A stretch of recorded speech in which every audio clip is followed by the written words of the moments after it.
radio for the masses. Headline edition, July 8, 1947.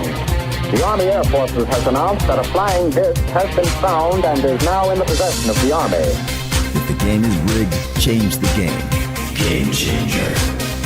I occasionally think how quickly our differences worldwide would vanish if we were facing an alien threat from outside this world. This is Fade to Black with your host, Jimmy Church, on the Game Changer Radio Network and KGRA, the Global Radio Alliance. I need your help to get to the year 1985. You're listening to Fade to Black with Jimmy Church on the Game Changer Network.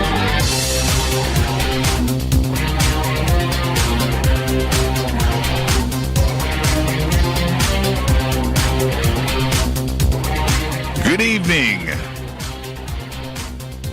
Fade to Black. Bespoke radio for the masses. Yeah, how you doing? How you doing? Today's Wednesday, May 20th. 2020, 141 days into the new year. Only 225 days left. We are live from a bunker somewhere in the middle of beautiful downtown Burbank, California. I would like to welcome everybody listening all around the world, all across the United States. Hither and thither, to and fro, back and forth, up and down, east and west, north and south, far and near. This is Fade to Black for KJCR, the Game Changer Network, and KGRA, the planet. I'm your host, Jimmy Church. What is cracking, everybody? How you doing? You know what tonight is? Gobekli Tepe. That's what tonight is. Yeah, man. Dr. Robert Schoch is here for our Gobekli Tepe Special Event. We will be talking about his recent trip and documentary to the historic site, its history, and the recent media coverage about how geometry was used in its construction over 10,000 years ago. Dr. Robert M. Schoch, a full-time faculty member at the College of General Studies at Boston University since 1984, earned his Ph.D. in Geology and Geophysics at Yale University, his M.S. and M.Phil in Geology and Geophysics from Yale, as well as his degrees in Anthropology, B.A., and Geology, B.S., from George Washington University. In the early 1990s, Dr. Schoch, along with John Anthony West, recast the date of the Great Sphinx of Egypt from 2600 BC all the way back to around 10,500 BC by demonstrating that the monument has been actively eroded by water despite the fact that its location on the edge of the Sahara has endured hyper-arid climatic conditions for the past 5,000 years. He revealed to the world that mankind's history is greater and older than previously believed. I would like to welcome back to Fade to Black our good friend, Dr. Robert M. Schoch. Robert, good evening, man. How are you? Very good. Good evening. Thank you. Now, here we are. Just real quick. We don't have to spend any time on this, but I do want to check in with you, and everybody's wondering, A, how you're doing, and B, you're in Boston, which is full of universities. You guys have a couple of restaurants, and then nothing but universities and school systems there. Well, we once had universities. Yeah, No, we still have universities, but in answer to your question, and I'll be honest, and I think I told you this, and I'm not trying to make a big deal of it, but the COVID-19 has really been hitting hard. My father actually was in Virginia. He was 88, but he was hit with it. He passed away from it. I'm not hiding that. So it's been sad. And in the Boston area here, all of the students have been sent home. So all of a sudden we have a really empty city. And I teach full time. All the classes have been moved to remote, and we don't know what's going to happen come fall again. Everything during the summer was canceled. as far as in person. Everything is remote, those that remain, the classes that remain, and we don't know about the fall. It really is hitting hard. Yeah, and when school kicks up, and everybody's asking this same question, we have to wonder about this. It doesn't matter if we're talking about preschool or kindergarten, elementary, it doesn't matter. The school systems across the country, and certainly around the world, can't be the same. Well, what do you think it's going to be like once they're things not resume? not going to be the same.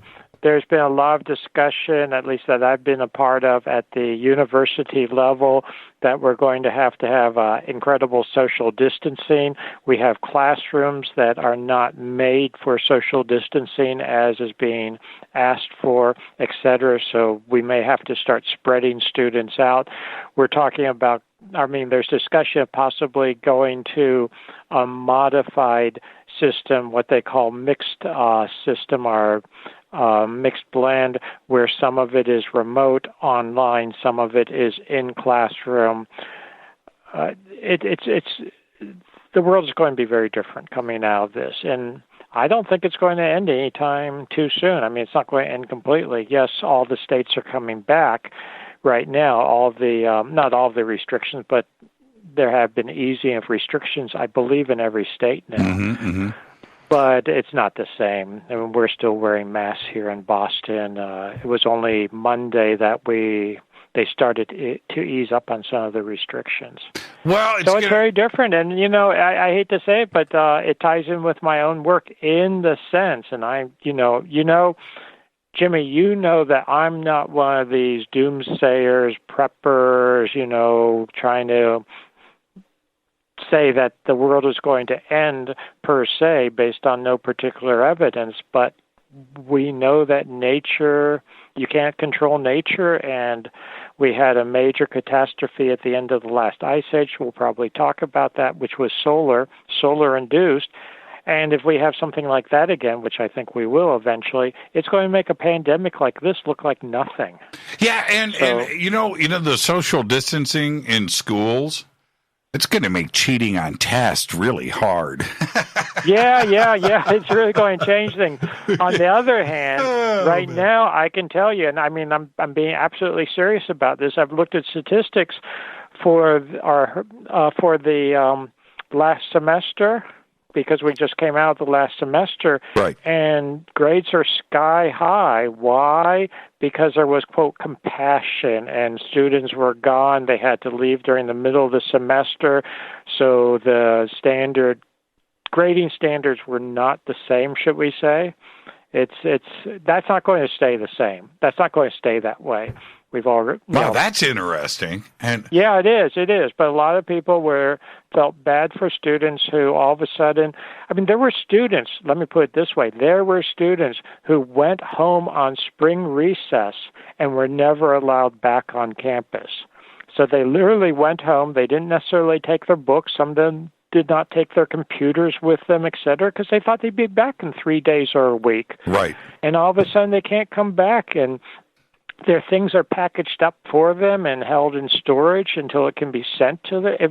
It's just an insane situation. Yeah, and what about... So a lot of faculty ended up having a lot of compassion and saying, they understood that they couldn't get things done on time, et cetera, et cetera. We've got so much to discuss tonight, but the school situation, having...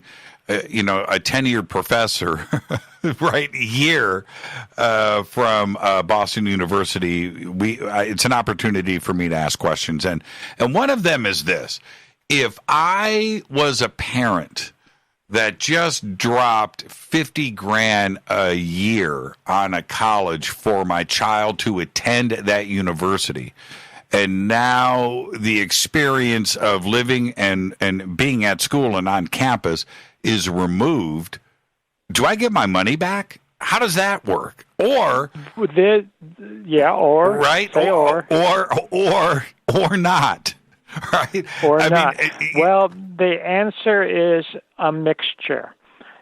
Some of the money is being refunded. Now, I am not making these decisions. I'm not in the inside, so I'm only speaking in generalities. I actually don't know all the details, but a lot of it has to do with refunding certain things like dorm fees for part of the semester, sure, meal plans, that type of thing.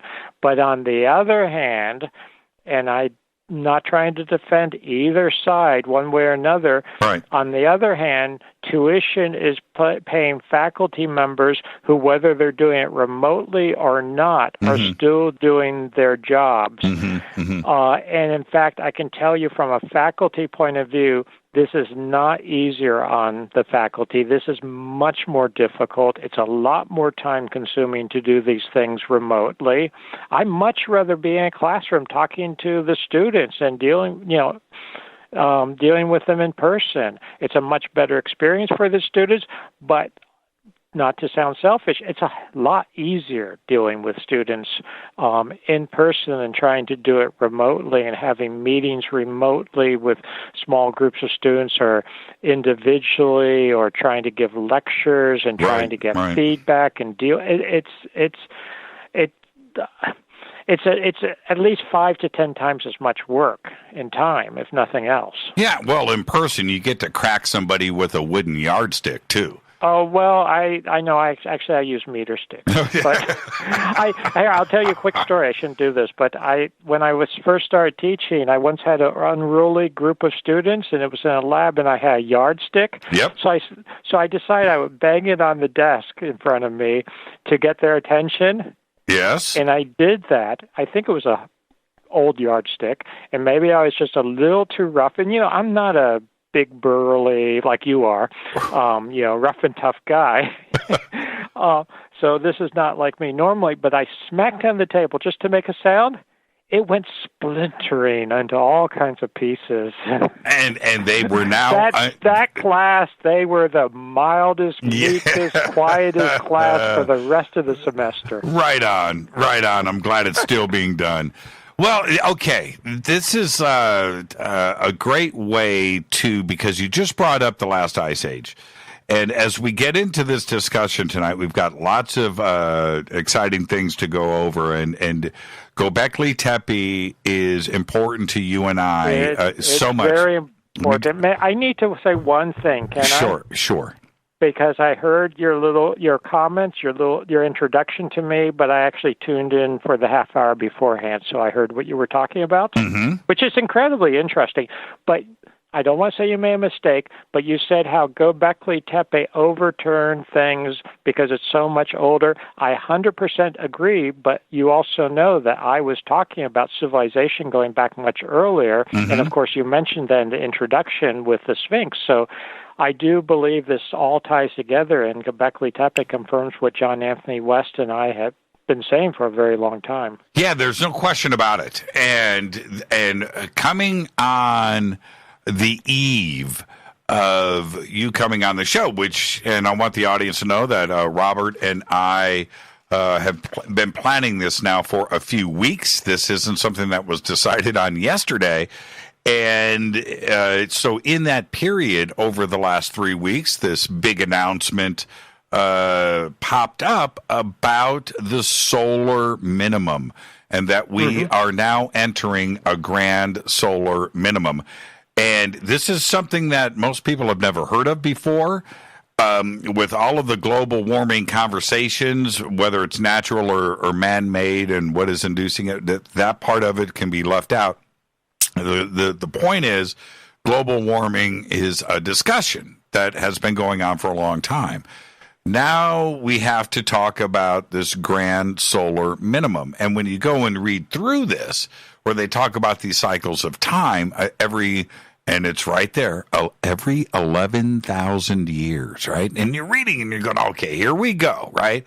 And they talk about the last time that this period had ended, which obviously is 11,000 years ago, Gobekli Tepe, right? The end of the last ice age, and all of these events that are well documented. And here we are about to enter the grand solar, or that we are now officially in the grand solar minimum, and there is a possibility of a new ice age that is upon us some don't want to go that far, do they, Robert? But no, go ahead. But there is no question that we are now entering a grand solar minimum. What does that mean? And are we headed so I want to put this into a bigger context because I'm a geologist and I tend to look at cycles that are more than 11 years. That you're talking about the sunspot cycle, and yes, absolutely, we're going to a grand solar minimum, but that is a short-term event in the bigger scheme of things. And what I think is really important, and this is to put things into perspective, we're going into a situation over the last century plus where the sun is going through these periods of highs and lows. So it's becoming very erratic. We're going into a minimum right now. When you look at proxies, and what I'm referring to is isotope data and various sedimentological data, vitrification, including lunar data, etc., what we saw at the end of the last ice age was a sun that was very active. Then it went into a very low period, and with almost no activity, then it exploded again into activity. So we're going into a period, in my assessment, where the sun is going through very volatile changes, both extremes, up and down. So what is going to happen? Ultimately, we don't honestly know. Could we go back into an ice age? Yes. But before we go into an ice age, could we have an explosive event on the sun? Yes, also. And I want to give you, this is very new in my own research, give you an example of that. So you know about the Younger Dryas. I think that most of your audience knows about the Younger Dryas, correct? That's right. And the Younger Dryas is a 1,200-year period at the end of the last ice age that was abnormally cool even by ice age standards. So the Younger Dryas starts at about 10,900 BC. The ice age ends at 9,700 BC. And that I use the dates that are based on ice cores. Other people like to throw other dates around, but I'm going to stick with the ones I have. And so many people have gone off on these tangents. And I'm not trying to make fun of anyone, but I have good evidence for what I'm saying, that, it was a comet that initiated the Younger Dryas. It was a cooling event. That, to me, does not hold up when you look at the data. All the data and I've looked at it very carefully, everything from nanodiamonds to scoria, et cetera, is much more compatible with a major solar event, a major solar eruption that caused a cooling period. And how can the sun cause a cooling period? At that time, you had major buildup of ice dams, etc., on North America, and with a solar eruption, you would have broken and melted those, and that just in the last 2 years, there's been data that's come out that is exactly what happened. It changed circulation patterns in the North Atlantic, etc., and drove the Earth into a cooling period for about 1,200 years before it was then snapped out at 9,700 BC with another major, even larger, I believe, based on the data, solar eruption that then ended the Ice Age ultimately. Not only ended the Younger Dryas, but ended the last Ice Age. And interestingly, Gobekli Tepe, and I know that I shouldn't say Gobekli Tepe too often, because every time I say Gobekli Tepe, I realize that might spark something in your audience. So I'll try not to say Gobekli Tepe more than I have to say Gobekli Tepe. Yeah, don't say Gobekli Tepe too often. I will not say Gobekli Tepe if I can avoid it. Maybe if I say GT, will that not count? You know what? They have their rules that they live by, and I believe GT is an acceptable term. Okay. But the point is, in all seriousness, Gobekli Tepe spans 9,700 BC. It literally occurs the culmination of Gobekli Tepe at the end of the last Ice Age, and we see evidence of this final major solar event. When I say final major, the one that ended the Ice Age there. So my point in the bigger picture is that period of time at the end of the last Ice Age is very similar to what we have now from everything we can tell, where we have a very active, very volatile sun going through periods of incredible activity. Then it looks like it's going dormant. Then it becomes very active again. And there's been a number of papers published in very reputable journals, including Nature and Astronomy and Astrophysics, etc., that the sun is going through a period now with more activity, more volatility overall than it has since the end of the last ice age. So I don't want people to sit back and say, oh, the sun is going to a grand minimum. That means nothing's going to happen.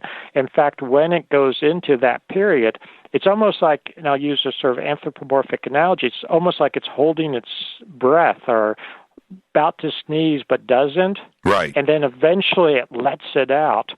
And we saw this actually in 1859 with the Carrington event, which all of a sudden you had this huge outburst from the sun, huge from a human perspective, very minor actually astrophysically in the big picture of things. The 1859 Carrington event, which occurred as one astrophysicist described it in sort of a dull ho-hum cycle of the sun, and then all of a sudden this big event occurs. And that seems to be the case. There's now been events that have been picked up isotopically in 5,400 plus BC, et cetera, and they seem to correlate with, again, the same thing being a grand minimum and then an event occurring, a huge event occurring on the sun. So we should be very, very careful when we think about this and not draw some conclusions that I've seen some people want to draw, which is, the sun is going to do nothing now. It's going to go and be totally inactive. No, it could be very inactive, and then all of a sudden, boom. Now, what does that do? Two questions. What does that do with the stability of growing crops, right? Even a few degrees lower, nature is stable and is used to a few things, number one. And two, does this mean that the two could offset each other? The global warming by a couple of degrees or a degree or half a degree, and the grand solar minimum, which could decrease things by a half a degree or a degree, and we'll just meet somewhere in the middle. What can we actually expect? No, you're talking about, it'll be a happy medium. I don't believe that for a second, honestly. Right.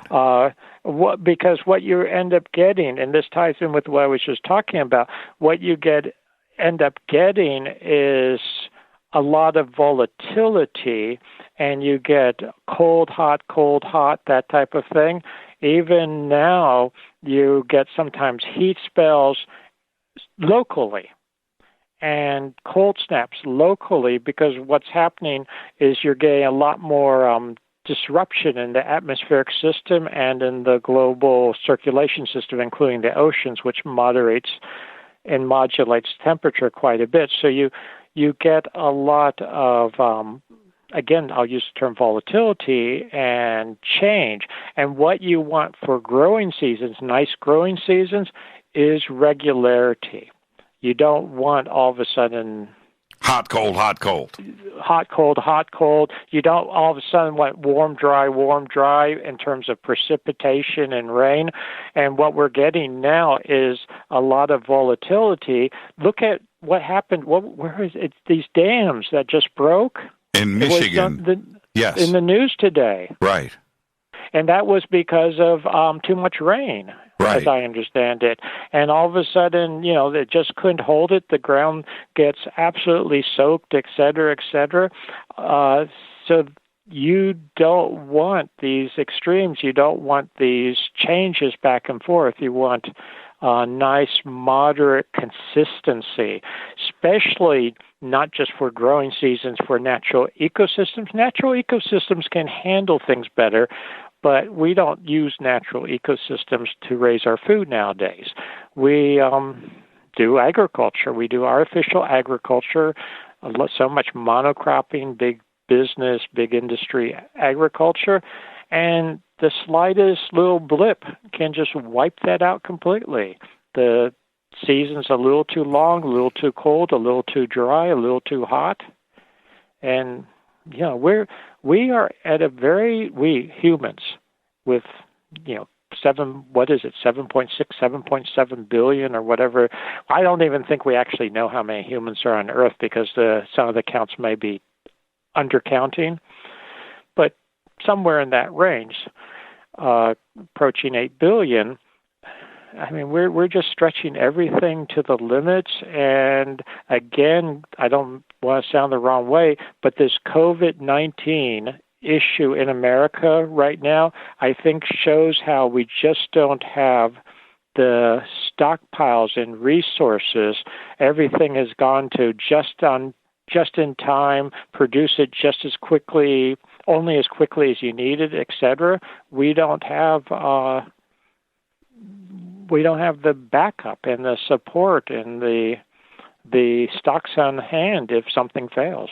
Yeah, and that applies very much to the food supply. Yeah, it's a very sobering wake up call. There's no question about that, and how not only how fragile the ecosystem is, but it lets us know that we absolutely, as advanced as we like to think we are, we don't have any control. We don't have any control. The earth, the sun, whatever, nature is always going to do what it wants to do, and you don't have control. Exactly.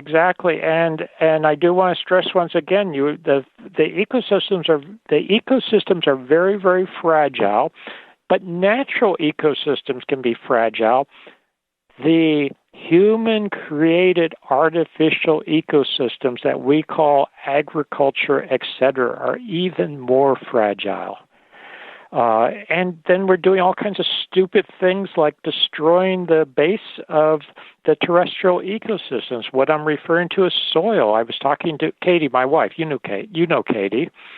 We were talking about this, I think, just yesterday, perhaps, where studies have shown or have calculated that we only have a few decades left worth of soil the way we're going at it. And a lot of it has to do with glyphosate and pollution and artificial, pesticides. Glyphosate's one of the big ones, Roundup.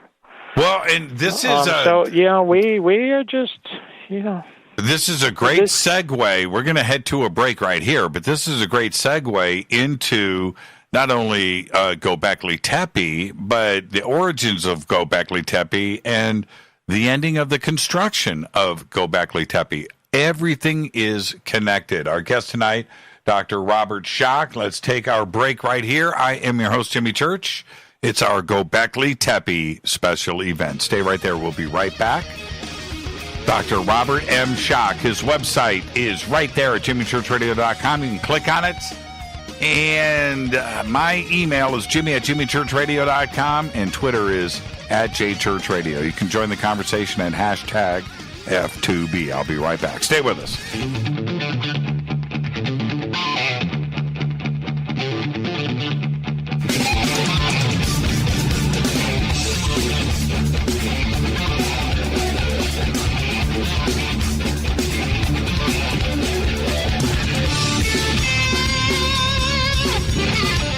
Welcome back, Fade to Black. I am your host, Jimmy Church. Tonight, our Gobekli Tepe special event with Dr. Robert M. Schoch. Want to remind everybody, tomorrow night, Linda Moulton-Howe will be here.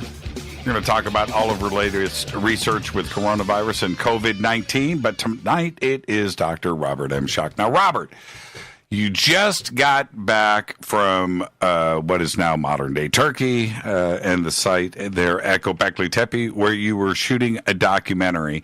And why don't you tell us about that and what is the basis of the documentary? Okay, that sounds very good. And before I do, I just wanted to mention, I know you said that people could connect to my website from yours, which is great, but in case they have problems or if they want to know my website, can I put that in? It's sure. Robert Schoch, RobertSchoch.com. And I mention that specifically because if they go there, the first tab or the first sort of promo button on it will take them to a trailer just under 3 minutes, trailer based on the filming that we did in January of this year at in Turkey, including some shots of Gobekli Tepe. So we were there in January, just before the COVID virus hit. It was actually, I guess, starting to spread internationally while we were there, but we got back into New York just before the big, the hubbub over it. So that was good timing, but bad timing, because I was hoping to be in Egypt and elsewhere instead of, no offense, Jimmy, but instead of speaking to you, I was planning to be in Egypt right now, working on the documentary also, but of course COVID intervened. Now, how has when you arrived at Gobekli Tepe, how has it changed since your first visits there? Yeah, so it has changed dramatically. And before I get to that, I wanted to say that the documentary, the working title for it, which I think will be the final title, is Civilization Before Civilization, which sounds like it's almost a misnomer, but what I'm referring to, or what we're referring to, is that this was a cycle of civilization represented by Gobekli Tepe and the Sphinx and other sites that ended with the end of the last ice age, which is separated by 6,000 years, 6 to 7,000 years of what I call solar-induced dark age, or SIDA, before civilization re-emerged. So that's the name of the documentary, Civilization Before Civilization, and the rationale behind it. So Gobekli Tepe represents that earlier cycle of civilization. And when I first visited Gobekli Tepe, and that was a wonderful trip because John Anthony West came with Katie and I, we saw the site. It was basically, you went out into the fields there and you walked up to it, and there were no facilities, modern facilities, that type of thing. Klaus Schmidt was still alive. He showed us this site. He was actually just leaving, in the sense of they were shutting down for the hot season of the summer, and we got there, I think it was late May, and the last day or so when they were actually still on site. So he showed us around briefly, and it was wonderful. You could just look out over the site. It was not quite as excavated as it is now, but you could look over it. It was not covered over. Over the years, since I've been going back and forth, they've put different types of coverings over it. They had, at one point, some of the pillars actually boxed up with crates to protect them. They had a very low, at one point, sort of wood and metal roof over it. Now, what they have is actually a quite beautiful sort of tent-like structure over it, if I could describe it that way. It's open on the sides, but covers it over on the top to protect it from the sun to a certain extent, to protect it from rain to a certain extent. And they've built a very elaborate visitor center for it, that type of thing. And Katie is actually reminding me that if people go to my website and they look at what's called the SIDA article and scroll down, they can see some pictures that we took in January of the modern covering. So they've done a very nice job with it because they know that they have something very, very important there. And as I said, they now have facilities. You can actually use the toilet, that type of thing, when you go to visit it. And they have not turned it into an amusement park type of situation, which I think is good. Some ancient sites, they end up, I think, overdoing it as far as the tourist aspect. And it's still an ongoing site, archaeological site that's being excavated to this day. A very small percentage of it, only a very small percentage, has been excavated. So something that I think we all need to keep in mind with any type of preliminary interpretations of this incredibly sophisticated site is that it is not fully excavated. In fact, it's not even half excavated. It's not even a quarter.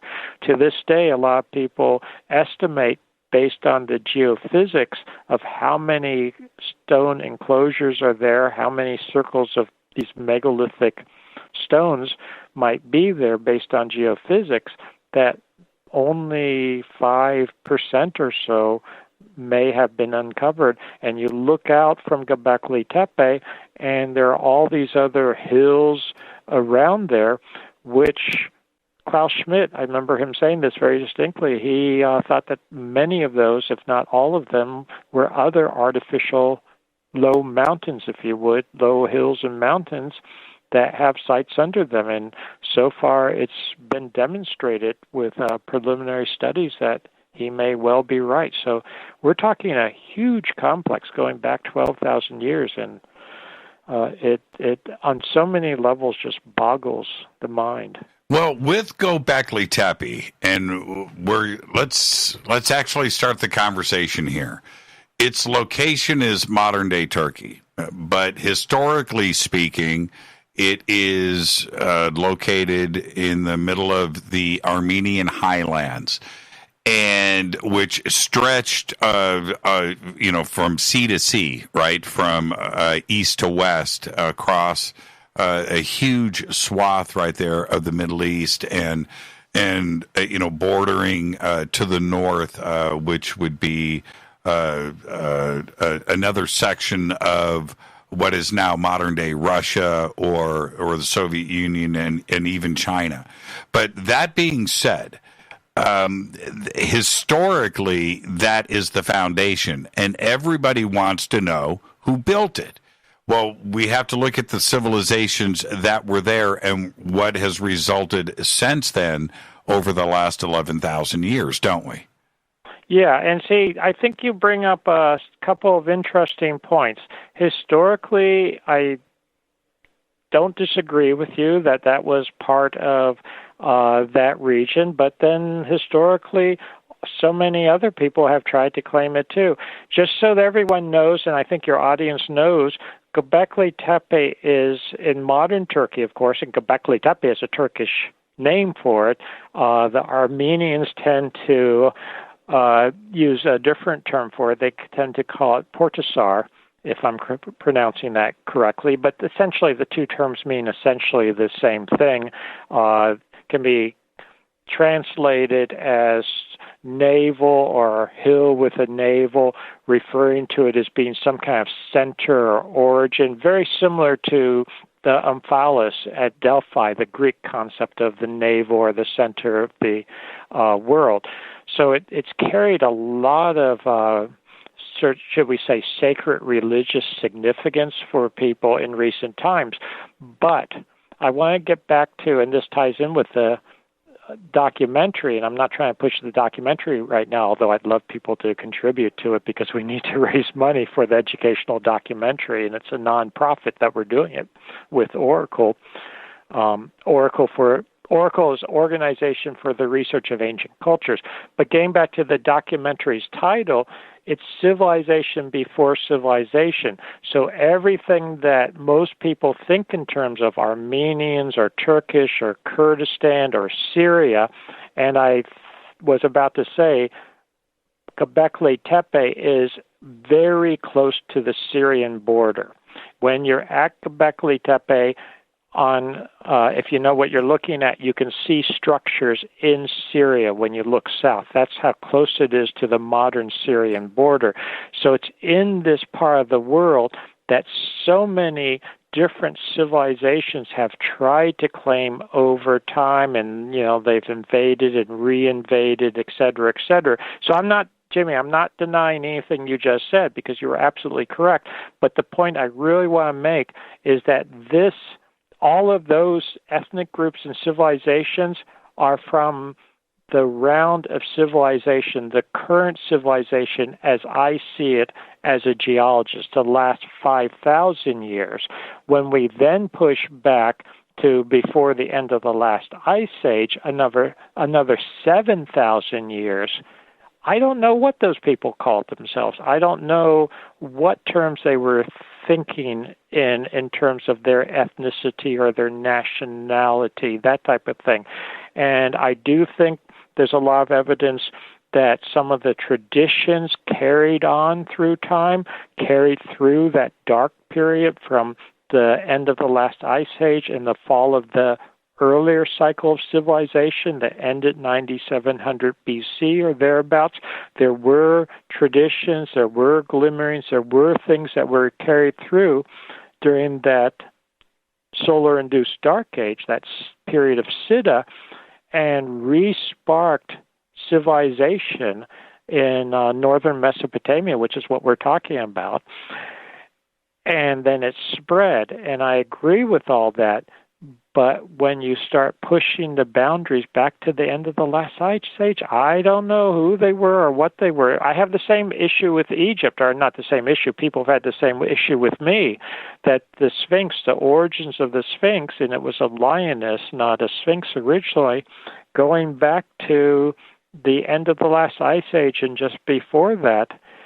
People have said, were they Egyptians or were they not Egyptians? Well, they were in what we now call Egypt, but what terms were they using then? What boundaries were they using? I just don't know.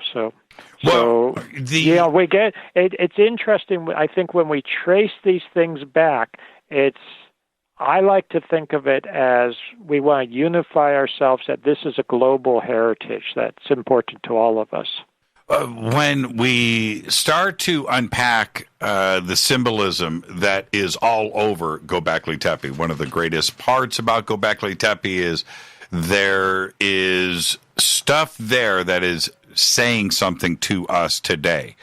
Absolutely. We may not fully understand it today, but that symbolism has radiated out throughout the world. You can find the same symbolism all around the planet. And it all, the origins, the progenitor for a lot of this certainly appears to be Gobekli Tepe and that region. And it would indicate a strong organization and knowledge of a lot of different things. Not only geometry and engineering and quarrying and construction, but it's cosmology and some type of belief system, call it a religion or what have you. It seemed to be very strong in intelligence, which Stone Age man wasn't supposed to have, right? Oh, I think that we have, when I say we, not you and I and people listening to this show, but I'm talking we in the sense of the broad, we, academia has so long, and I have been opposing this now for decades, as you know personally, my story, that they have underestimated the intelligence, the sophistication, the abilities of people 10, 12,000 and more years ago. And you're absolutely right. We see in the region of Gobekli Tepe and Gobekli Tepe itself this center of learning, of knowledge, of activity that is so incredibly sophisticated, and we see remnants of that and symbolism from it, etc., and I think even spreading throughout not just the Middle East, but spreading throughout the world from it. It's interesting when people talk about this and talk about centers and origins and things going back so far in time, the classic response from the academics has been that it can't be, that goes against conventional thinking, it goes against the paradigm. We interviewed, I should say, for our documentary, a professor at Harvard in February, just before COVID hit, as soon as we got back from Gobekli Tepe, about these things. His name is Professor Michael Witzel, and he wrote a book called On the Origins of the World's Mythologies, and on the origins of the world's mythologies. And one thing he contends, and I'd come to the same conclusion independently, but he really laid it out. That's his field, looking at those types of things and looking at Sanskrit, et cetera, how you can trace back core commonalities to well before the end of the last ice age. And that it didn't all just happen in the last 5,000 years, but you can trace back all these things to an early period when you look at the legends and myths, or whatever you want to call them, many of which I think are not so mythical. They're based on a real foundation. And then what you were just saying, I 100% agree with, the symbolism that you can trace back, and then you can see remnants of it right up to the modern day, or the continuations of these things right up to the modern day. So we have been so influenced by them. I want to point out that when you go to Şanlıurfa, or Urfa, as it's known, the city of Urfa, there's a beautiful museum there, incredible modern museum that has artifacts from Gobekli Tepe, and they also have dioramas where they reconstruct what the Gobekli Tepe people were doing. They show some of them cutting out the pillars, that type of thing. Right. And they make them look like these primitive cavemen. It's really, and I'm not trying to make fun of anyone, but it's just not the way I see it. So they sort of dumb them down, and they call them hunters, gatherers. On what basis? I can talk about on what basis they say that, but I disagree with it. And they have a tendency to sort of play up that they were primitive, that they fit what people, the academics, have wanted to make of them in the past. Yet when you look at the Gobekli Tepe sculptures, or you look at this sculpture that was found in Urfa during a construction project, that is a life-size human statue going back to Gobekli Tepe times, 12,000 years ago. It's commonly called Urfa Man, and there's actually, you can see it on the little trailer there. I mean, he's incredibly sophisticated. He's not some hairy, caveman. And this is how they depicted themselves. They were carving sculptures of themselves, and it's very different. What they're telling us, bluntly and directly, with what has survived, is very different than the academic preconceptions that certain people won't let go of. No, they won't. The dogma is so entrenched. And here is what is so interesting. I mean, they're going to have to change those dioramas. All right, they're going to have to eventually. They're going to have to do. It's just crazy. Well, we just the recent research that was released a couple of weeks ago. Very excited about this from Israel, stating quite clearly, after they've run the computer simulations on the constructions of Gobekli Tepe, that a thorough understanding of geometry was used in the construction of Gobekli Tepe. The cavemen that are depicted are not doing that. No, illiterate cavemen are not planning these incredible megalithic structures with precise layouts, orientations, et cetera, et cetera. In fact, this is, to me, so much harking back to the arguments about the Giza Plateau. It used to, the classic view back in the 19th century, the Giza Plateau with the Great Pyramid and the Sphinx and the Second Pyramid and Third Pyramid, is that, was just a bunch of primitives. They throw up a pyramid here, they throw up a pyramid there randomly. There's no real relationship between them, et cetera, et cetera. And in my opinion, that has been so thoroughly disproven, including my colleague, of course, Robert Bauval, pointing out the Orion correlations. And as a side note, we have Orion correlations at Gobekli Tepe, too, from the same period. Bauval, of course, I think most of your audience would know this, found Orion correlations that fit best at about 10,500 BC, so the end of the last ice age. So at Giza, and I'm just putting this in historical context, there was all these arguments about whether there was a grand master plan for Giza, and I think it's indisputable now that there was. And now we're seeing the evidence, which I never doubted, to be honest, that yes, things at Gobekli Tepe were planned in advance.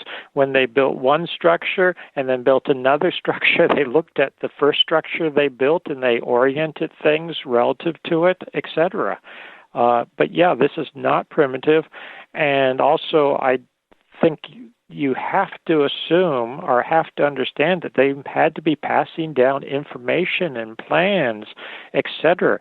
And this implies, even if we did not have evidence otherwise, which we do have evidence otherwise, that they would have been literate. They had writing. They had some kind of way of recording things. Yes, you can remember a lot and pass down a lot verbally. That has been demonstrated, but I have no doubt there was a lot more to the Gobekli Tepe people. They were a lot more sophisticated than my academic colleagues have ever wanted to admit. Now, how we're going to head towards a break here, but how advanced of civilization are we actually talking about here? I mean, how advanced? Because we're talking about cosmology, we're talking about an understanding of the stars and zodiac, and of course the engineering aspects, but we have agriculture, organization, some type of religion or belief system was in place. They understood governments, and it appears that math came in very strong too as well. All of these things weren't supposed to happen for another 7,000 years. Clearly they were. How advanced are we talking here? Is it a separate situation that came later? What do you mean by separate situation? Is it a separate civilization that was already there and advanced and upright and running, and then possibly went away and then was kickstarted again later? Yeah. No, I think okay. At Gobekli Tepe, I think we have at its height, just before it was wiped out devastated by the events of the end of the last ice age, and we cannot underestimate how bad the events at the end of the last ice age were, with a huge solar outburst and temperature changes, climate changes, radiation, incredible flooding because of all the moisture that was put into the atmosphere, rising sea level. I mean, it was a devastating time. But before that, just before that, we had an incredible flourishing civilization, and we have that represented at Gobekli Tepe, and I think that they were incredibly advanced. All the things that you just said, I would add literacy, and we should talk about that maybe after the break. Sure. That they were literate. I think they actually knew what we would now call plasma physics. Plasma physics, talking about electrically charged particles that come off of the sun, for instance, during solar eruptions, etc., which frankly would have been important to them. So this is not a surprise to me that they would have wanted to learn about it and understand things, maybe from even practical experience of things that they had experienced through their civilization. I think they were keeping very, very accurate records of things. I do think sometimes it's worth thinking in terms of analogies. If our civilization is totally destroyed and then people come back 12,000 years later and look at parts of Manhattan or whatnot, and they just find a couple of huge, whatever you call it, the big block letters that were maybe on some monument, I mean, would they know, what would they make of our civilization? Right. And would they even think that those were letters in writing, or would they say that's all just some kind of, fancy design, or not even so fancy design? Or could they extrapolate everything about us just from that? Well, clearly, no, they could not. No, not at all. And that's what I think we have to be careful and not underestimate. I think we tend to not you and I, but the academia, say it that way, tends to underestimate how advanced these people were. Yet it seems a little ridiculous to me. I just want to give one quick example because I guess we're going into a break. Yep. I was reading one paper, and there was a commentary on it where they were saying if you found certain little plaques and stones and whatnot with engravings on them these have been found at Gobekli Tepe. And people just dismiss them as some kind of, they were just scratchy on rocks, et cetera, et cetera. If you found them 8,000, 9,000 years later in the context of, say, a Sumerian context, you would recognize it immediately as writing, that these were little tokens with, writing or little receipts, that type of thing. Yet because it's so old, people don't even want, certain archaeologists don't even want to think in those terms. Yeah, and that's the problem that we have today, certainly. Yeah, so they just dismiss what potential evidence outright as impossible because, they're so old, we know, quote, unquote. I've heard that so many times in my career, we know that's impossible. Let's take our break right here. Our guest tonight, Robert M. Schoch. It's our Gobekli Tepe special event, and Dr. Schoch, I'll let you know, the Gobekli Tepe count is up to 49. Now it's 50. Let's take our break right here.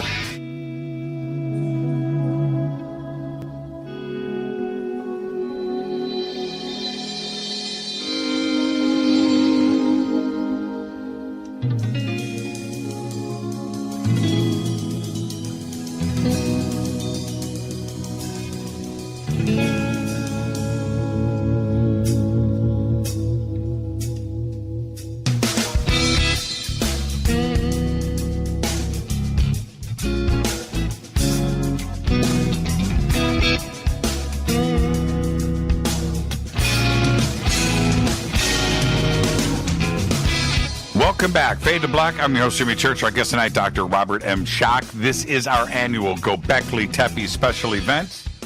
And this is where we're going to go now. And I want everybody to just digest what I am about to say. That, especially here in the United States, we don't have a concept of history here.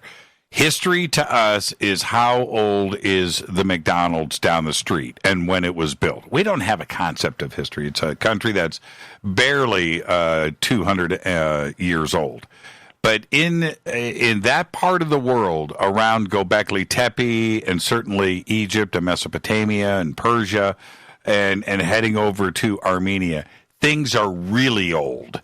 And when you can look in your backyard and look at Mount Ararat and talk about Noah, you're in a place on this planet that is really old. And these traditions and history go back 10,000 years and way beyond that point.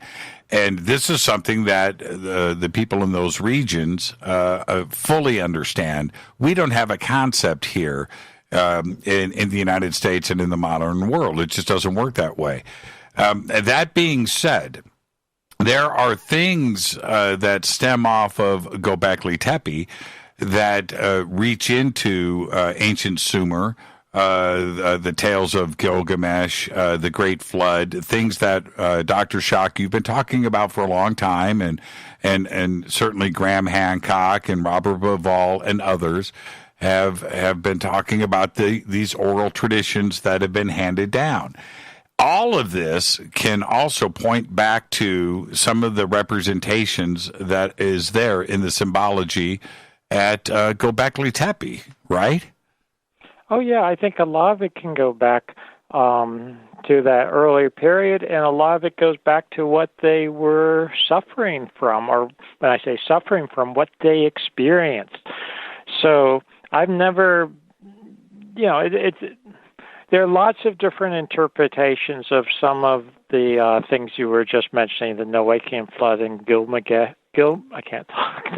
Gilgamesh, and of course there's the flood story in Gilgamesh, which essentially mimics the tale of Noah and the deluge. And my personal opinion is, and this is something I've been looking at very carefully for decades now, you have some of these tales, some of these traditions, these stories, whatever you want to call them, and they're essentially worldwide. And they go back to a very early period. You have them very well expressed in Mesopotamia. And when I say Mesopotamia, I'm actually thinking primarily of northern Mesopotamia. That includes everything between the Tigris and Euphrates, and even a little bit beyond. Either way, we'll use it in a very broad sense, but that includes Gobekli Tepe. That's where the Bible says that Eden was. I'm not claiming that Gobekli Tepe is the Garden of Eden, but certainly was in the Eden area. You just mentioned Ararat, which is in traditional Armenia. It's now technically in modern Turkey, but again, these national boundaries those are modern. That's right. Even if they go back thousands of years, they're modern. So I think we have to ignore that when we're talking about these very ancient traditions and ancient civilizations. And it ties in, and this is one of the beauties for me personally as a geologist, it ties in with the natural Earth cycles and natural Earth history. So in my personal opinion, the whole concept of Noah's Ark and Gilgamesh and the flood there and other flood traditions we have, it ties in with real events that, in my assessment, were happening at the end of the last ice age. With the ending and the climatic changes and the floods that we know occurred, we have independent evidence of that geologically, not just sea level rises, but actually land floods, etc. So it starts to tie in, and for me, it means that these people are not just making up fancy stories for religious purposes that have no real basis, but they are passing on genuine information, genuine knowledge, which is part of their religious beliefs and philosophy, but that's not in any way to belittle it. In fact, I don't belittle religion at all. I think genuine, true religion has a foundation in science. I go back to, you know the name, I'm sure, but John Anthony West and I often would talk about Szwar de Lubicz, and John Anthony West would talk about Szwar de Lubicz and the concept that he promulgated of sacred science, that ancient people combined together what we would call religion, philosophy, science into a unified whole. And that is, to me, one of the very important aspects of a site like Gobekli Tepe. It's not just the world's first temple. I actually get really bristly when people call it that, because to me that demeans it. That demeans all the other aspects of a site like Gobekli Tepe and the Gobekli Tepe people, who I believe were so advanced technologically and scientifically. It wasn't just a bunch of, religious cult fanatics, if you would. Well, there are. Let's talk about some of these symbols, and I'm watching Twitter. I love the level of knowledge and interest in Gobekli Tepe with this audience, and there are a couple of things there that I want to address directly. Okay. One of them, and I know that you worked with Vazgen over there, and what a wealth of knowledge. And when you're walking through Gobekli Tepe today, and you see one of the symbols there, and there's a sculpture there that is they classify as sculpture 0. That one has an upside down U, which is the Armenian letter Vo. Upside down U, and underneath it is what looks like a regular U. But the two symbols joined together are a symbol of the universe. And it could be a symbol of the universe. Something I want to point out that there's a lot of symbols can often carry numerous meanings simultaneously. We know that even for today. Sure.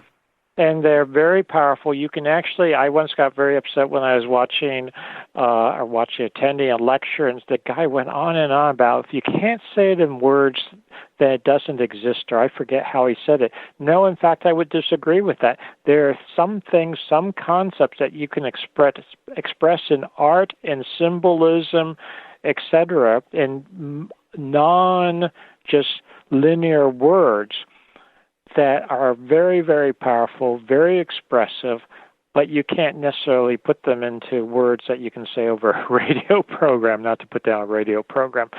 But you I'm sure you know what I mean. So when you look at some of these symbols, something that my colleague, and I know you know him, Manu Safzadeh, Dr. Manu Safzadeh and I have been looking at, and he first pointed out that some of this, not just Armenian, but where sometimes known as Luwian or Hittite, and these terms are thrown around loosely, so I don't want to put a lot of significance on any specific one or tie them to any specific ethnic group. But you have these ancient hieroglyphic inscriptions. Now, ancient from our perspective, going back 3,000, 4,000 years or so much, much later than Gobekli Tepe time, but carrying some of the same symbolism, some of the same apparent letters, and you just pointed out also in Armenian some of the same letters, etc. And I do think that we have to look carefully and accept the possibility, and I do accept the possibility, that there were things that were carried over that made it through those thousands of years. So I want to point out one which ties in with what you were just saying. When you look at the Luwian or Hittite, the Anatolian inscriptions, you have a very similar makeup of, if it's vertical, it's the way you described. If it's horizontal, it looks like a C, and H, the letter H, or a variation on the letter H, and then a backward C. And you have that, for instance, on one of the pillars, known as Pillar 18 at Gobekli Tepe. That is the word for God. It's no doubt in my mind the word for God, and I believe in Gobekli Tepe times, but it was also used at a much later period in the Anatolian region as the word for God, and I think that's something that transferred. But more than that, and I want to mention this and then we can talk about more, it's also a plasma. It's basically, how should I say it, a construct or a symbolism derived from a simplified version of plasma torus that you get, for instance, during a major solar outburst. So I think they're tying numerous things together between the concept of God, eternity, the sun, plasma, what we would call plasma physics, and you have all this nexus of different intersecting meanings and connections beautifully shown in one symbol. It's sort of equivalent in modern terms of a mathematical equation. So I'm just I know it's a lot to say very simply, but I think it shows the sophistication of those people at that time.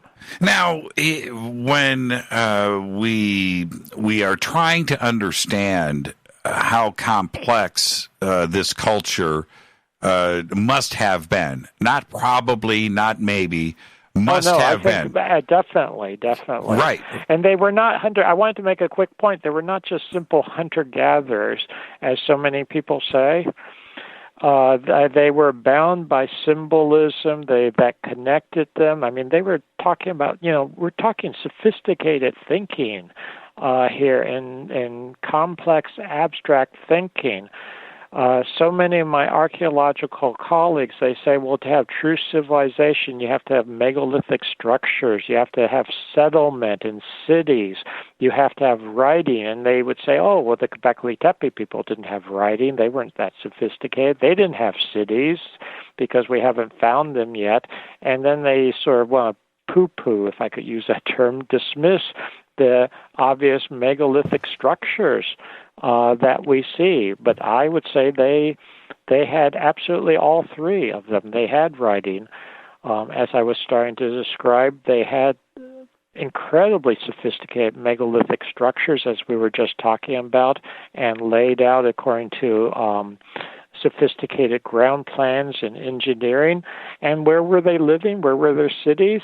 I think that, among other things, Urfa, the city of Urfa, the modern city of Urfa, every place where they dig down for a new sewer or a new road construction or urban development, they find ancient sites going back to the time of Gobekli Tepe. So I don't think that it's a mystery as to where the Gobekli Tepe people may have been living, one of the places.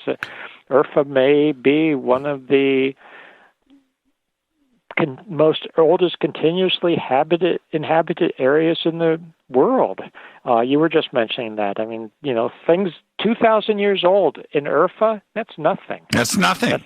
That's nothing. I mean, yeah, big deal, and it's in tie-in with what we're talking about. It's a city of prophets. Abraham was said to have lived there. Haran, which is not far from Gobekli Tepe. If people know their Bible, Genesis, Haran's right there. Abraham was there. So this is really a place where so much of this originated and so much goes back so far.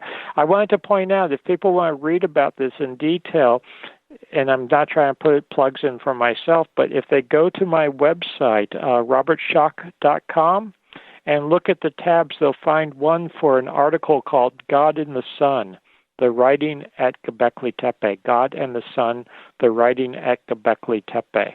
And I should say Gobekli Tepe again, just so people remember what we're talking about. Yeah, we're trying to get to number 70, so we're getting Gobekli close. Tepe. Yeah, there you go. Just hit number 70, man. It's going to be a rough morning tomorrow. But if people go to God in the Sun on my website, they'll see what we're talking about, and they can see some of the symbols and how it ties in, how Dr. Manu Safesadeh, and I have tied it together. So I think people should take a look at that if they're interested in that. This is what I find about as interesting as it can get, and there's so many things about Gobekli Tepe, but when we talk about ancient Egyptian temples and the representation of the zodiac, one was cut out of the ceiling. I think it was in Dendera. That was Dendera. Yeah, Dendera. And is now like in the British Museum, and they've got a... No, it's actually, that one's in Paris. Oh, Paris. Okay. Well, yeah, close enough. It doesn't matter, Paris versus London. No, I'm saying that seriously from the Egyptian point of view. They want the back. They want it back, and so... Yeah, they want it back. The Rosetta Stone's in Britain, and the zodiac you're referring to, I hope I'm getting this right, is in Paris, but they want them all back. Yeah, they want them back. But that's another argument again, and we don't want to go there right now necessarily. No, not necessarily, but we can go here, which is that zodiac has been spoken about for 100 years, about its importance and its significance, and that it was there, and how could they have a zodiac represented like that 4,000 years ago? Okay, all right, I can digest that. But how do we explain a zodiac at Gobekli Tepe?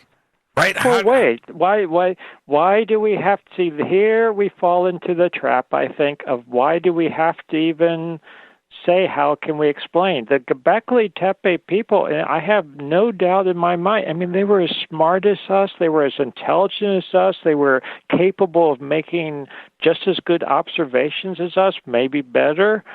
So why not? And at Gobekli Tepe, you have the pillars. You have the central pillars surrounded by a ring of pillars. Think about what's a zodiac. It's a set of animals in the sky surrounding us. And Gobekli Tepe, by my interpretation, what's known as enclosure D, the central pillars actually represent Orion, and looked out at Orion on the vernal equinox just before the end of the last ice age. And Orion, the headless hunter, was, because it looks like a headless hunter in the sky, a torso. It's a good match for what we have symbolized at Gobekli Tepe with the zodiac around it. I mean, zodiac literally means the zoo, or the animals around it. And we are finding, not just at Gobekli Tepe, but throughout the world, these traditions and some of the very same constellations we recognize now go back to well before the end of the last ice age. Orion is one that goes back, I have no doubt, based on the evidence that people were recognizing Orion well before the end of the last ice age as Orion, as a human. Some were interpreted as a king, some as a hunter. There were various versions of it. Taurus is another one that was recognized. Possibly Leo, the lion, is another one. So Scorpio is there. Scorpio, yeah. I mean, a lot of these, they go back much, much earlier. When I was a graduate student, and I studied such things, and they sort of laughed it off. Oh, the constellations, all the constellations that we know, they go back no more than maybe 3,000-4,000 years at the most, maybe 5 if you're really pushing it. No one could imagine they would go back well more than twice that in any kind of semblance of what we see now. Now, I'm not seeing every constellation. Some of the constellations we recognize now are even from medieval or modern times, but a lot of these major ones, they go back to a much, much earlier period. I also wanted to make a point about hunter-gatherers. Can I make a point about hunter-gatherers? Yes, just as long as it's about Orion and the progenitor of Orion. Well, we can all tie that in. And Orion, of course, is Osiris in Egypt. And the vulture next to the scorpion, when the way that it is carved in that stone, exactly as it is carved in that stone, lays nearly precisely over the way Orion is represented today. And if you back it up in the procession, it eventually lines up perfectly. It's just yeah, exactly. I mean, they were incredibly sophisticated. So I wanted to say, so many of my colleagues, academic colleagues, they just say, oh, they were hunter-gatherers, as if that's a horrible thing. And hunter-gatherers just ties back in with what we're talking about, that, hunter-gatherers, they're cavemen, they're primitive, they're just running around with their little sticks, and how could they ever produce anything like this? But we've got Gobekli Tepe, that's number one, and we know they produced it. You have to face the fact, and I think, it only does us a disservice to try to downplay it and make it more primitive than it really is. But yeah, I also wanted to point out that this whole business of agriculture and what came first, cities and megalithic structures and symbolism, sophisticated thinking and agriculture, which came first. The classic view was that agriculture came first, and then you had settlements, and that's only the time when you could then have sophisticated megalithic structures, etc. But it could be the opposite way around, that you had megalithic structures first, and then that caused humans to settle down and have agriculture. That's one possibility that we have to look at carefully now. And I wanted to point out that there are societies that are hunter-gatherers, but they blossom. They do very well, like the Northwest Coast in America. Native Americans, they were a hunter-gatherer society, but they were building huge wooden structures and totem poles, all that type of thing, incredibly sophisticated.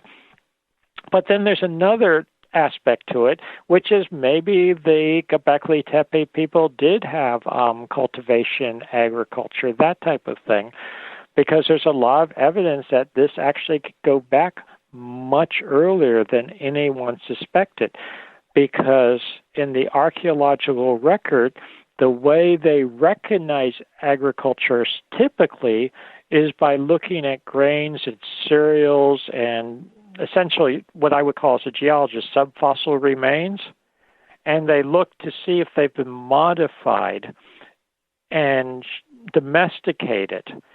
But there's now a lot of evidence that the earliest domestication you don't see in morphological modifications. So it's very hard to tell the wild from the earliest domesticated. Am I making sense? Yes, you are. And we're going to take a break. So we can't say so definitively they didn't have sophisticated cultivation techniques and whatnot. No, it had to go hand in hand, Robert. And we'll talk about this. But we don't ever want to make too many assumptions. I want to look at the evidence. But no, you see exactly what I'm saying. I do. And we're going to head towards a break.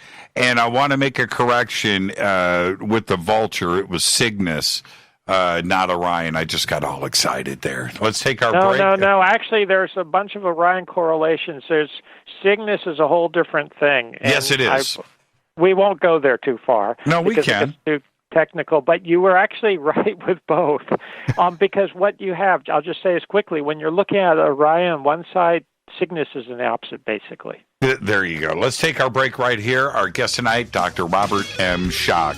This is our Gobekli Tepe special event. We do it every year. I'm your host, Jimmy Church. This is Fade to Black. Stay with us. We'll be right back.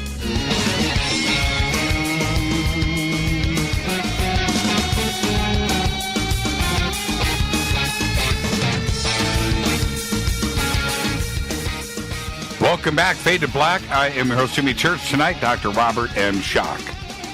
Our Gobekli Tepe special event. We do it every year.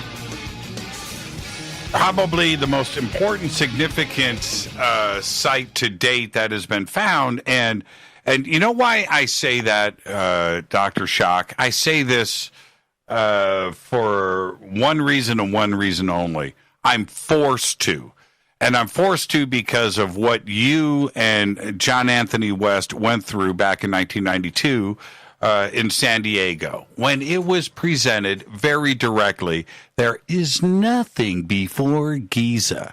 Give us that and we'll have a discussion, right? And they just did their best. They tried to embarrass you. They tried to belittle your research. Not only that part, but they did not want to sway off of their stated position and dogma. And clearly, that is not the case today. And we have got that going for us, don't we?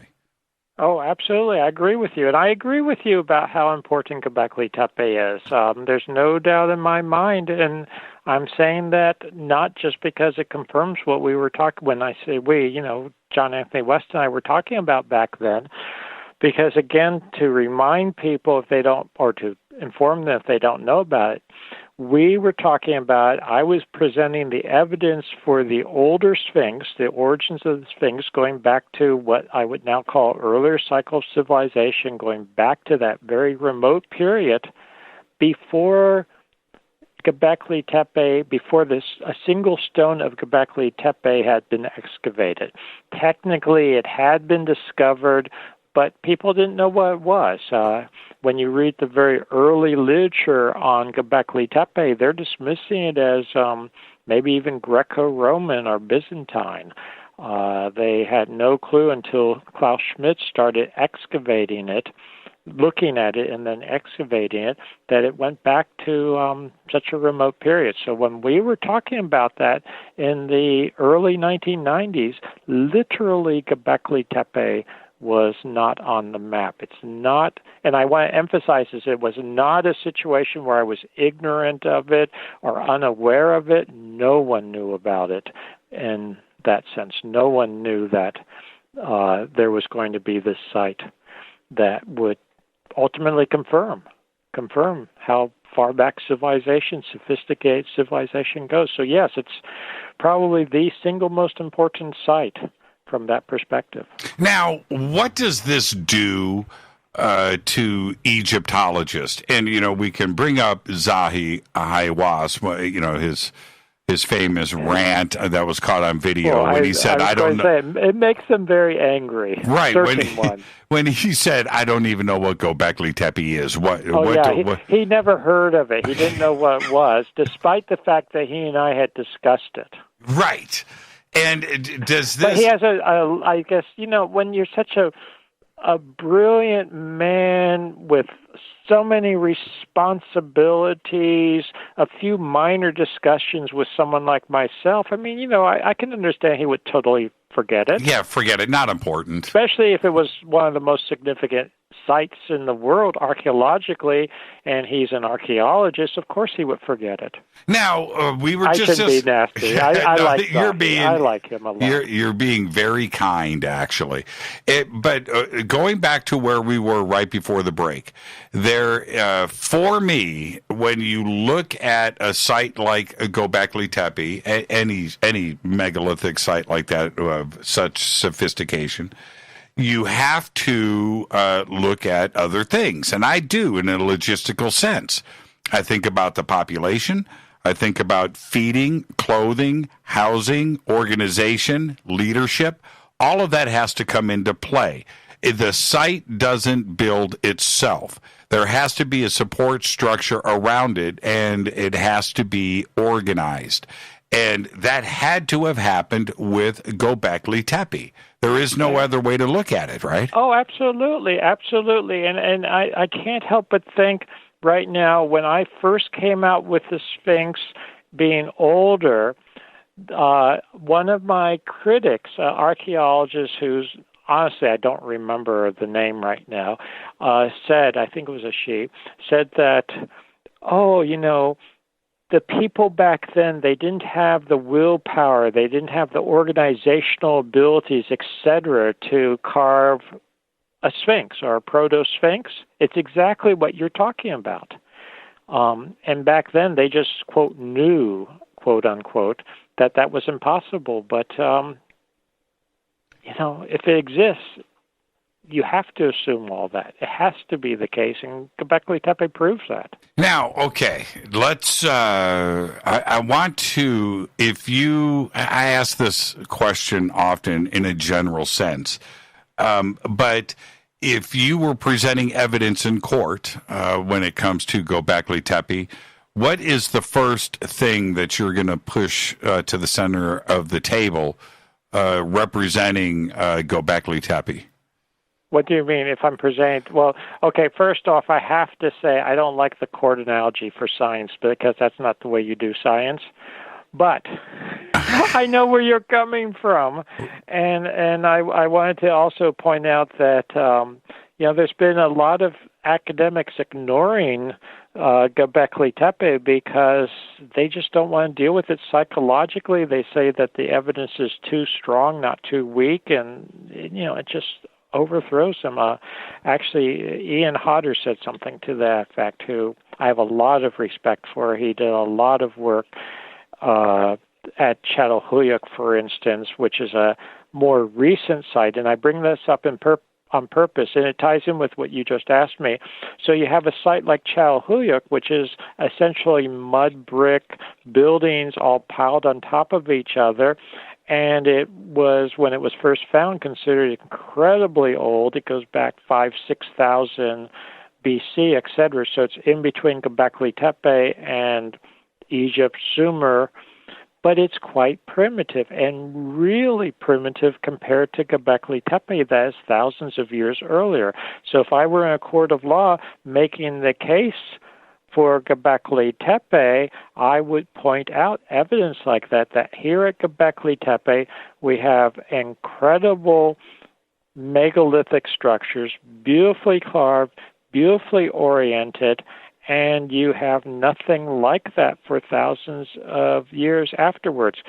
One exhibition or one witness I might call, I don't know if they would do it, I've done this several times with archaeologists off the record who've actually spoken to me off the record, and I've asked them, well, if you found Gobekli Tepe, you had no radiocarbon dating, and we have incredible radiocarbon and stratigraphic dating for it. You found it, you found one of the pillars just on the basis of style and sophistication. How old do you think it could possibly be? And I may have said this to you before, Jimmy. One of them said literally 600 BC would be his best estimate for it. Another one said maybe 1,000 BC. Right. not 10,000 BC or thereabouts. So right there, you would have people testifying, if I could get them in court, that, look, this looks like it should only be 2,600, 3,000 years old, yet we have the German Archaeological Institute working in conjunction with the local authorities doing incredibly detailed, precise stratigraphy, isotope studies, which have demonstrated that it has all the isotope signatures of the end of the last ice age, radiocarbon dating, putting it back to the same time period, etc. There's no doubt that it goes back to that early period, yet it shows sophistication that you don't expect for another, let's say, 9,000 years or so. Now, what do we do with the rest of the excavations? Now, in the dating sense, is there stuff underneath Gobekli Tepe? Right? Is it layered on one on because I've heard discussions about this. Can you clear this up? Okay. There's a couple of questions here. This is not an easy question to go into great detail on in a short discussion like this, but the quick answer is there's a lot more to be excavated at Gobekli Tepe. Now, some of the enclosures, and you can see this when you go there, and you go and you can look at it, and they really have, we were talking about this before, they've really set up quite beautifully for the major portion that's been excavated, where it's all under this modern canopy, so it's relatively open but not completely open to all the elements, but you can walk around it, you can look down in it, and you will see there, and you can see with your own eyes, that some of the enclosures, they have hit bedrock. So some of the enclosures, the pillars are actually erected on bedrock platforms. So once you've hit bedrock like that, no, you're not excavating anything underneath those particular ones. Others are not on bedrock, and when you're not on bedrock, yes, there could be things underneath. Also, you will see that there's a stratigraphy there where in some cases to get to the lower ones, they had to excavate above it. So when you excavate above to get below, you destroy what is above. This is one of the big problems with archaeology. It is a destructive process. As you excavate and to get to the lowest layers, you have to destroy what is above. If people go to my website and then connect to the Oracle website and start looking there, they will see right on the home page of the Oracle website a nice picture of what Gobekli Tepe looks like now. And if they scroll through or explore the website, they'll see other pictures of Gobekli Tepe. The same on my website, so they can start having some visual images of this. The other thing about answering your question is that there is a whole other portion of Gobekli Tepe right now, which is off limits to anyone, where they are doing more excavations. And we don't know exactly how old that portion is. It hasn't been dated yet, or exactly what's there. I mean, I understand that they want to do a certain level of excavation before they release data. But even before Klaus Schmidt passed away, he was making statements that he thought portions might be at least a couple thousand or several thousand years older than the later portions, which themselves are 12,000 years old. And then another thing that ties in here is that some of the pillars that we see in the older portions already, when I say already, more or less that we've excavated and we know they're older than some of the later strata above, some of those pillars, there's no doubt in my mind that they are being reused. So we have older pillars that are being reused 12,000 years ago. They were, potentially artifacts to the Gobekli Tepe people. So that pushes things back. And I'm not just saying this. Klaus Schmidt had actually come to the same conclusion before, as I understand what he has written and what he said to me, he came to the same conclusion before he passed away, that some of the pillars that were being used in the older portions that we know of in Gobekli Tepe are themselves older still. Or to give another example, there's in the Urfa Museum what's known as sort of a totem pole. It looks sort of like a stone totem pole. That was found in a context in a wall where it was being reused in a later structure. That later structure, of course, being incredibly ancient already, but it indicates that that pillar was even older, was maybe even being venerated by the people of Gobekli Tepe as an older artifact. Now, and when we talk about the possibility of other sites and maybe even older sites in the area, a few months ago, Bonkuklu Tara was released out into the public. And what do we know about that site? Well, I don't know we don't know a lot about it right now, but it seems to be a very old site, comparable to Gobekli Tepe. And I think it really indicates that, I hate to use the cliche, but we're looking at the tip of, what do they say, the tip of the iceberg? Proverbial iceberg of sites.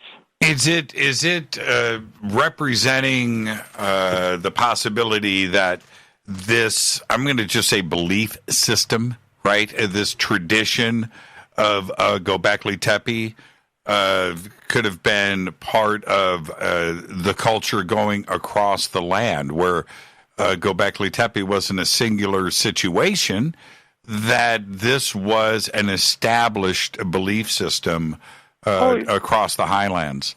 Yeah, no, I think it could definitely be the case. It might have been, but I hate.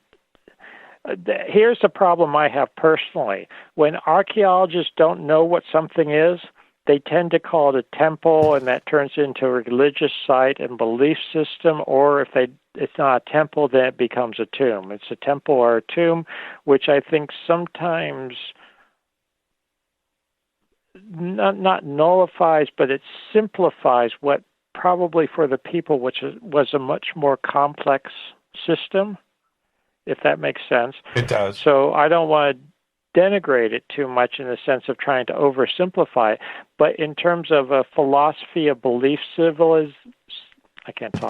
philosophy, belief system, set of values, a culture, a civilization, whatever you want to call it, I think it was probably, it could have been quite widespread, and you had sort of centers, just like we do nowadays, centers of learning, centers of education, centers of religion.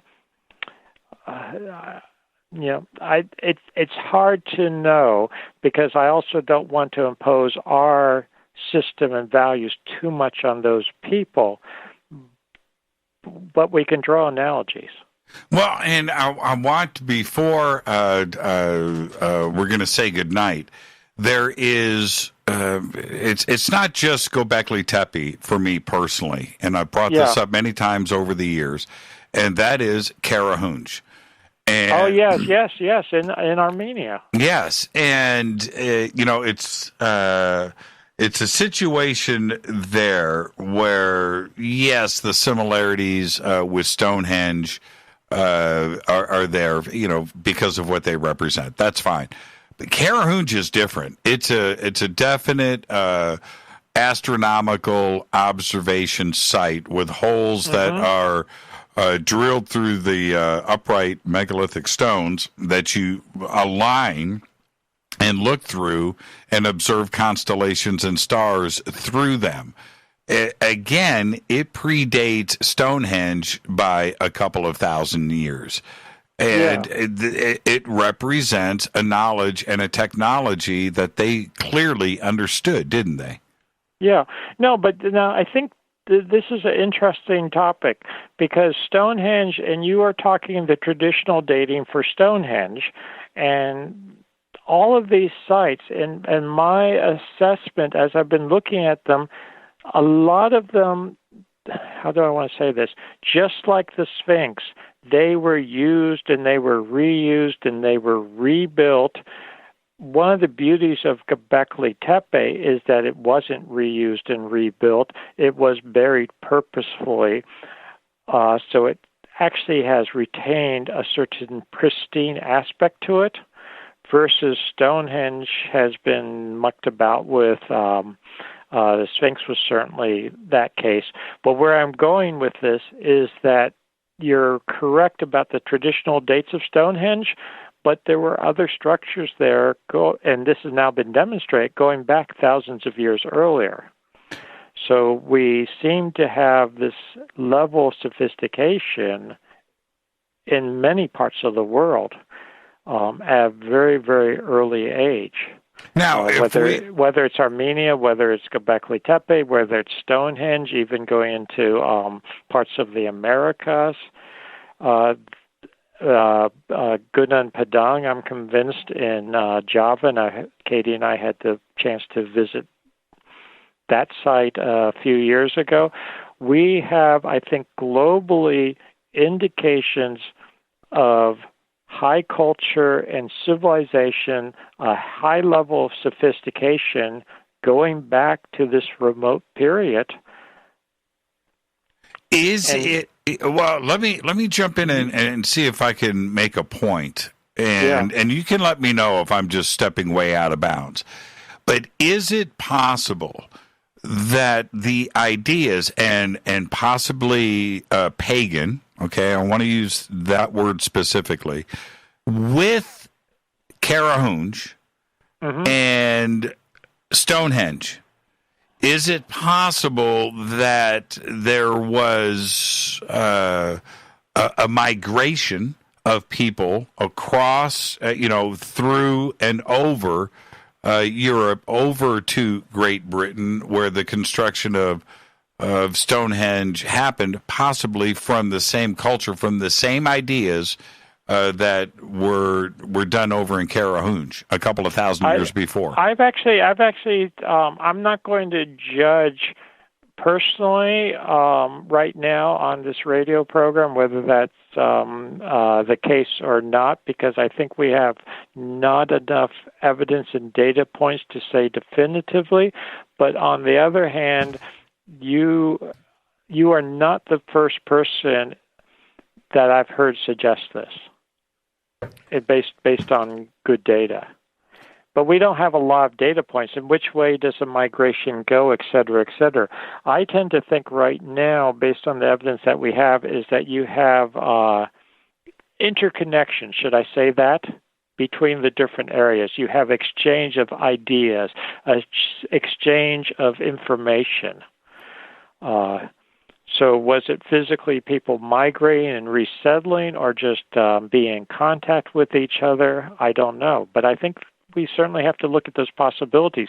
Something that I got involved with and I still find of great interest earlier, should we say, in my career, because I haven't spent a lot of time on it recently, was the whole dogma of transoceanic voyages in remote ancient times. And that was so much, there's so much dogma that the Americas were totally separate and distinct from the Old World, whether it was Old World Asia or Old World Europe and Africa, and that there was no contact between them before Columbus. And then we found out about the Vikings or the Norsemen who actually had made it earlier. And now there's so much evidence that there were even earlier connections. So I think we're seeing the same thing when we go back to much further dates. Yeah, and I wanted to mention too that the whole Clovis. I don't know if your audience knows about Clovis. When I was in college, the first people in America were the Clovis people. Now we know that they go back. There were connections, including with Europe, thousands and thousands of years earlier than that. So all these dates are getting pushed back, or so many dates are being pushed back, and so much more information is coming out that there were connections over vast distances in incredibly ancient times. Well, and we have to ask ourselves as we are about to say goodnight, is it a situation where it was just the development of Homo sapiens and these things would have just happened anyway around the world? No, I don't believe that for a second. Right. Or was there a central point of information and instruction, and all of this stuff was taught and learned from a higher civilization that we don't know anything about today, and we are starting to figure it out, right? And I think that's where we are. I think that's where we are. I think we're starting to find out. We're starting to learn about it. I don't know if we ultimately, in 10 years or 20 years or even 2 years, we'll be talking about Gobekli Tepe as the point. I don't know. I mean, Gobekli Tepe may just be, and I'm not putting Gobekli Tepe down at all, it may just be a site right now that we're aware of. A waypoint. And a waypoint, but it may be that we find something else where we say, oh, well, then this is even older, and that may be the point where it all began. So that's a tricky thing. But I don't believe for a second, I think it's a very old-fashioned notion that somehow, in the old world, in the new world, more or less in the Americas versus the Europe and Africa, just because humans are humans, they sort of follow the same trajectory. Oh, they'll all develop X, Y, and Z eventually. So it's not that they were connected with each other. I think that's nonsense, and I think that the actual evidence shows that's nonsense. There are just too many similarities and too many specific details that I think precludes, we'll call it parallel evolution or parallel cultural development. That's right. And Dr. Schoch, Robert, thank you so much. What a great show tonight. And well, thank you. It's always fun. But you know what happens? We always 2 hours passes by so quickly. Yes, and I can't wait to do it again. And please give my best to Katie. And I'm looking forward, just like everybody else is, to this new documentary. And everybody can go and contribute over at robertschoch.com and also through Oracle. And all of that information is right there on your website. Again, be safe and be well. And our thoughts and prayers are with you and your family and the recent passing of your father, too, as well. Okay, thank you so much. Thank you so much. I appreciate that. You're the best, Robert. Have a great night. Thank you. And with that, that's our Gobekli Tepe special event. And, yeah, I'm looking at the count, and I think we're at 120, 121. Dr. Schoch is absolutely the very best. I want everybody to go and visit robertschoch.com. The links are over at jimmychurchradio.com. The documentary is shot. Now it needs to be completed and distributed, of course, and all of your help is appreciated. Go and visit robertschoch.com. You can check out the clip for his new documentary, and you can also help contribute to getting the film done. robertschoch.com. The links are over at jimmychurchradio.com. Faded Black's executive producers Rita Camurian. Show is produced by Hill J. Palm, Renee Dennis, and Kevin. Announcers are Steve Harder, Gene Vitoa, Mark D. Kovar. Webmaster, Drew the Geek. Music, Doug Aldrich. Intro, Spaceboy, spaceboymusic.com. Fade to Black is produced by KJCR for the Game Changer Network, and syndication is KGRA, The Planet. This broadcast is owned and copyrighted 2020 by Fade to Black and the Game Changer Network, Inc. It cannot be rebroadcast, downloaded, copied, or used anywhere in the known universe without written permission from Fade to Black of the Game Changer Network. I'm your host, Jimmy Church. Tomorrow night, Linda Moulton Howe. Until then, I want everybody to be safe. Gobekli Tepe.